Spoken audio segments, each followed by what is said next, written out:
Hello there, everyone, and welcome. Thank you so much for joining us today. I'm Sam. I'll be moderating this presentation, and in just a moment, we'll be joined by Michael Corgett, one of our financial advisors, who's here today to give you some great updates on the changes coming for tax season. There are some really great deductions coming for senior citizens, and he's going to make you aware of those and then give you any other updates regarding taxes. Before Michael comes on, very quickly would like to remind you we are not with any specific company here. We are not with your past or current company. We are not affiliated nor endorsed by any company. We are a completely independent group of financial advisors, so please keep that in mind as you're listening along. As Michael's speaking, I'll be entering some links. They'll pop up right above his head. You can click directly on them. They'll guide you to our website where you can book a free 15 or 30-minute block of time with one of our advisors to get started or updated on your retirement planning. You can also subscribe to our newsletter, get access to many blogs we have available for you. You can also connect with us over on LinkedIn if you have a LinkedIn account, and you can subscribe to our YouTube channel. Please head over there and like our YouTube channel. We post a lot of content that we think would be very valuable to you if you chose to subscribe, and if you do, thank you so much in advance. And without further ado, let's jump right into it with Michael Corgett. Thank you, Sam, and welcome everyone to today's presentation. Appreciate you taking the time out of your busy day. Today we're going to talk about retirement planning, and all of the aspects that go into having and maintaining and enjoying a comfortable retirement. I'm going to talk about the various income sources, reducing your costs, your expenses, and managing your risk, especially in your investments, leveraging various resources at both the federal and the state level, and then what we believe to be the most important thing is have a plan. And we'll talk about that too. So let's go ahead and dive right into today's presentation. What retirement income will you have? This is the old four-legged stool. Most of us are going to have Social Security. How much Social Security are you going to have, and when are you going to consider taking it? You're going to take it early at 62. Full retirement age, which is 66 to 67, or wait until age 70. Your savings and investments, very important. What have you done? Your 401k, your IRAs, Roth IRAs, Roth 401ks, all these sorts of things. Outside investments, income generating investments like real estate, potentially, whatever it might be. What have you got? What's it doing for you? Many of you have pensions. Not all of you do, but many of you have pensions. Very important. Very strong leg in that three-legged stool. And then finally, possibly a part-time job. You might need the income, but you might do it just to keep yourself busy. What makes sense? Utilizing your various income sources, obviously optimizing your Social Security, we've touched on already. What makes sense for you? When do you want to retire? When have you retired? And when should you start your Social Security? It's very important to consider the sooner you start it, the less the monthly benefit is, but the longer that you'll get the benefit. One of the biggest deals about Social Security is if you do start it early and you do continue to work, you have to be careful because there's a threshold around $20,000. And if you get above that threshold, you'll begin to lose your Social Security benefits. So keep that in mind. Once you reach full retirement age, which again, for most of us is 66 to 67, you don't have to worry about part-time or even full-time work. You can collect your Social Security. It's going to be taxable, unfortunately, but you still collect it. You will not lose it. All right. Part-time work, again, do you have to, or would you like to keep yourself busy? Now, there are all sorts of part-time jobs people can get and enjoy them. I actually have had a client who worked in a grocery store as a bagger for probably 15 years after he retired at a local grocery store and loved it. He seemed to know everybody in town. I have a client who was a Walmart greeter. Now, I have clients that do an awful lot of things. I mean, I think working at a hardware store would be pretty neat, but personally, I think I would love to be a golf course marshal so I could play golf for free and be outdoors all the time. And another source of income potentially could be rental income. Rent out unused property, rent out unused rooms, Airbnb sorts of things. If you've got a room above the garage, for an example, or you've got a vacation property and you don't use it full time, take advantage of many of the resources out there to monetize that asset moving forward into your retirement. Create and stick to a budget. Very, very important. You want to start to track your spending long before you consider retirement. You can use budgeting apps, create a spreadsheet. I personally use a Quicken spreadsheet, works well for me. You've got to look at all your expenses. And very importantly, the expenses where your debit or your credit cards are involved. All right. You use your debit card to pay for gas, to pay for a meal at the local restaurant, to buy milk at the grocery store. We look at all of our fixed income expenses like our mortgage, car payment, health insurance, utility bills, but you've got to look at those discretionary dollars as well.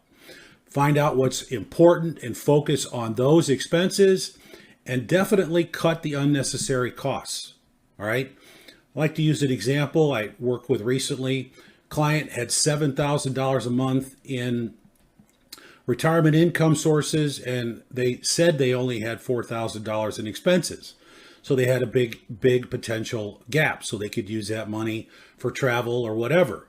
Well, once I made them sit down and do a budget, over $2,000 was added to their expenses, which they were surprised. Most people are surprised. Even I'd be surprised because of the way we spend money. We don't carry cash in our wallets anymore. Everything, you almost always have to use your debit or your credit card to pay for anymore, especially at concerts and sporting events. So you've got to look at all of your expenses and get your arms around them now before considering retirement.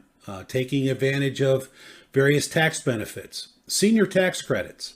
A lot of municipalities and counties now do give breaks to seniors on their real estate taxes typically.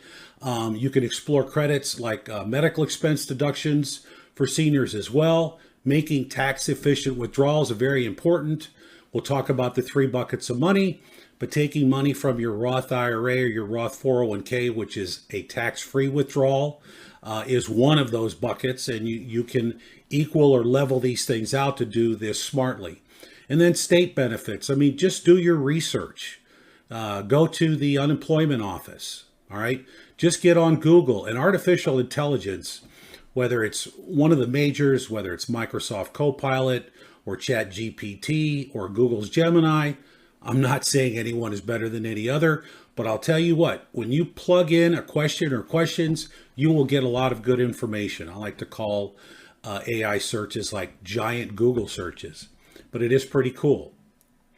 Here's an example of how the senior bonus deduction for the next 3 years, individual seniors can get an additional $6,000 deduction off of their federal income tax, $12,000 for a married couple. It is temporary. It's only this year and then the next 3 years, and then it's going to be phased out. And it will get phased out for married couples with adjusted gross incomes above 150 or singles under the age or incomes at 75,000. And this example just talks about a couple that's earning more than 150,000 and how that benefit can be phased out. It's a neat benefit. It goes along with all the other standard deductions and the senior credits. It's going to be nice to have for the next 4 years.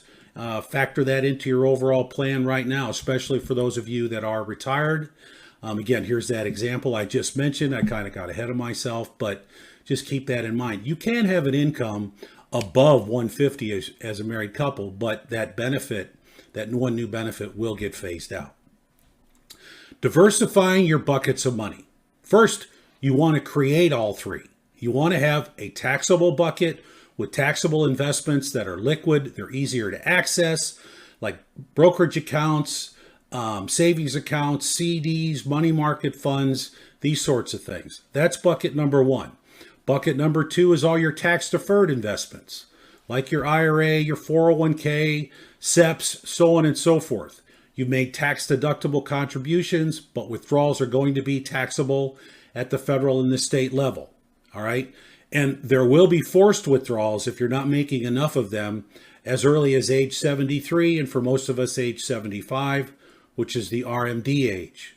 You may be pulling $10,000 a year out of your IRA accounts aggregate, but once you reach the RMD age, you may be required to take $30,000 out. Doesn't mean you have to spend it. You can reinvest the after-tax proceeds in your taxable bucket. And then the third bucket is what I like to say the tax advantage bucket. This is primarily Roth IRAs and Roth 401ks. There are no future tax liabilities on withdrawals from these buckets, from these investments, okay? There's no RMDs. But your contributions go into these buckets on an after-tax basis. They grow tax-free, and so are the withdrawals. So having all three buckets, filling them all three with money makes an awful lot of sense, and it can make your retirement planning work well for you. And here's the three buckets: your taxable, your tax deferred, and your tax exempt bucket. How am I going to withdraw money? Well, the good, optimize the compounding and potential tax benefits is very simple on your tax deferred bucket and your tax free bucket. But you're not going to want to avoid utilizing any one of the buckets. And you're definitely going to want to do what we like to call tax bracket planning when you make withdrawals from your tax deferred bucket. A lot of people want to do Roth conversions more and more these days. And if you're going to do that, you want to maximize the tax bracket that you're in right now. Something we'd be happy to talk with you more about. Pay off debts, period. Most of us are going to have a mortgage going into retirement, but you want to wipe out any high interest credit card debts, anything that's got a high interest on it. Consolidate loans. You may have a car loan, a credit card loan, a home equity line of credit, these sorts of things. If you could consolidate them into one lower monthly payment, that will also help you in retirement. And if it is a home equity line of credit and you do itemize, you might be able to write off the interest on that as well. Very tax smart.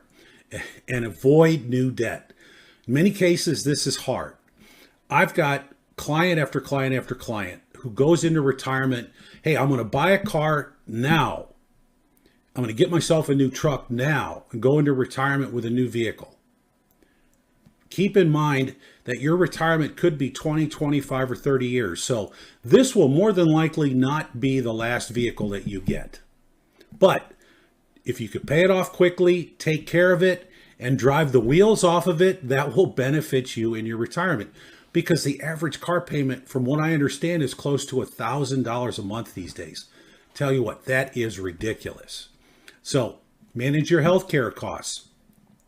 Pre-retirement, pre-65, you're going to want to make sure that you've got health care coverage.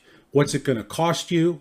What your out-of-pockets are going to be? Once you reach the age of 65, you've got Medicare and supplemental Medicare Sup or Medicare Advantage plans. You get to review these annually and potentially change them. This is very important. Many retirees are going through this right now. Take advantage of all of the free benefits like preventive care, going to see the dentist just to get your teeth cleaned once or twice a year. Big deal. Going to see your doctor for a regular physical and a regular checkup every year. Those are typically, if they cost anything, it's a small copayment. And then finally, HSAs and FSAs. These are accounts that allow you to put money aside today and get a tax deduction for them, and then you get tax-free benefits when they're used for healthcare costs. The HSA I like to call a healthcare IRA. If you can have one of, or if you do have one of these available to you at your employer, take advantage of it. Put some money in this program. You get a tax deduction for it. Chances are your employer will match a portion of it. It grows tax-free, and when you make the withdrawals for qualified expenses, doesn't cost you anything in taxes. And it's a big long list of all the expenses that are covered, okay? Preserving your nest egg. You definitely want to diversify your investments across all asset classes and make sure you've got both growth investments and income generating investments. Again, maintain an emergency fund, 6 to 12 months. That's a maximum, but having something set aside to cover 3 to 6, maybe 9 or 12 months of your bills in liquid cash is smart. It's very important. As you get older, there's a lot of scammers out there. Beware of those phishing emails that we all get. Be careful. There are a lot of nefarious people out there trying to take your money. And I've heard way too many stories in my career about seniors who have been taken advantage of and have lost thousands of dollars. downsize to reduce your costs. You got a big home, got that 5-bedroom house still, you raised your kids in. You know what? You don't need to heat it and cool it anymore to pay the real estate taxes on it. Get a smaller home, relocate potentially to states or countries with lower cost of living. I mean, countries too. I've heard someone recently talk about moving to Panama. I've heard someone talk about moving to Guatemala for some reason. I'm not sure about that. I like the idea of moving to the Caribbean. Warmer, love the beach, love the weather. And, you know, one of the other things you consider is shared living expenses. You could share housing with other family members. If your kids are at home, make them pay rent. Okay, let's go ahead and move on. You got a plan for inflation. Certain investments like TIPS, inflation protected bonds are important. Municipal bonds are also important for tax-free growth on your investments.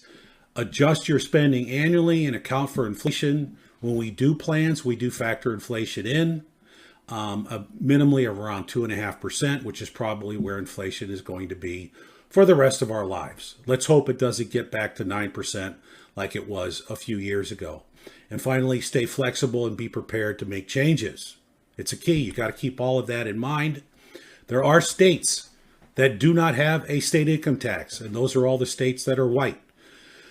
Nevada, South Dakota, Texas, Tennessee, and Florida, just to name a few. These states do not have a state income tax. Now, chances are they make up for it in other taxes like sales taxes and personal property taxes, but your income is not taxed in those states. You may want, and several of those states, by the way, the climate is much warmer, like Texas and Florida, and Tennessee is beautiful as well. There are many states, several are listed here, that exempt taxes on Social Security benefits and pension income. Most states exempt Social Security, but there are a few states that exempt pension or taxes on pension income and withdrawals from your IRAs. And these are just a few. Illinois, right next door to us as well. We talked about this. State tax considerations. Most states do not tax Social Security, but you've got to keep that in mind. Each state is unique, especially when it comes to your pension. And probably what would make a lot of sense is consult a tax advisor. And I'd say start to do that before you retire versus looking into it after you retire. So folks, I've said an awful lot, and I certainly hope this was helpful. I've talked about planning. You know, we would be happy to put together a plan for you. Most Americans over the age of 50 do not have a plan. Why would you want to consider working with us? Well, we're a team of advisors with a great deal of experience. We've got offices nationwide. We've got a tremendous knowledge of many Fortune 500 companies. Benefits, their 401ks, their pensions, their medical benefits. We do a lot of niche marketing. And so whether it's AT&T, Caterpillar, Boeing, ExxonMobil, GlaxoSmithKline, Raytheon, any of those companies, just to name a few, we work with a lot of their employees so we understand your programs. And take advantage of that complimentary cash flow that I mentioned. We would be happy to put one of these together. It would require you to do some homework, but that homework is going to be very beneficial, and I think the information you'll get will be multiple in spades as far as the benefits of it. You want to talk with us, give us a call, send us an email. You can scan the QR code here on the left and schedule a meeting with myself, which I'd love, or one of my colleagues. Scan the code here on the right and follow us on LinkedIn. We've got a tremendous LinkedIn page, lots of resources. You can also see our future webinar schedules there. So definitely do that. Planning is the key to a comfortable and successful retirement. And having a plan in place long before your retirement is much smarter than waiting till, you get a 2-week notice that you're being laid off, which happens a lot these days. And then saying, oh my God, I've got to put a plan in place. And then you find out, well, I'm not prepared. Get started early and work your plan, work with an advisor. We would look forward to working with you.